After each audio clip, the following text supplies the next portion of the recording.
சென்னையில் மதுரவாயல் தாம்பரம் பைபாஸ் சாலையில் 5 கோடி ரூபாய் பணத்தை தேர்தல் பறக்கும் படை அதிகாரிகள் பறிமுதல் செய்துள்ளனர்.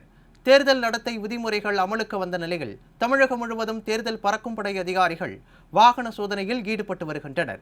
அதன்படி சென்னை மதுரவாயல் தாம்பரம் பைபாஸ் சாலை அம்பத்தூர் அருகே தேர்தல் பறக்கும் படை அதிகாரிகள் சோதனையில் ஈடுபட்டனர்.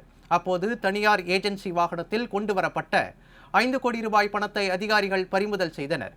தனியார் ஏஜென்சி 3வது நபருக்கு ஒப்பந்த அடிப்படையில் பணம் வசூலித்து வந்ததால் அதனை காரில் இருந்து வசூலிப்பு வாகனத்திற்கு மாற்றிய போது போலீசார் பிடித்தனர். 5 கோடி ரூபாய் பணமும் டாஸ்மாக் கடைகளில் வசூலான பணம் என கூறப்பட்டாலும் உரிய ஆவணம் இல்லாததால் அவ்வளவு பணத்தையும் தேர்தல் அதிகாரிகள் பறிமுதல் செய்தனர். அதனை மதுரவாயல் வட்டாட்சியர் அலுவலகத்தில் ஒப்படைத்தனர். டாஸ்மாக் அலுவலகத்தில் இருந்து உரிய ஆவணம் கொண்டு வரப்பட்டதை அடுத்து பணத்தை ஒப்படைப்பதற்கான பணியில் அதிகாரிகள் ஈடுபட்டு வருகின்றனர்.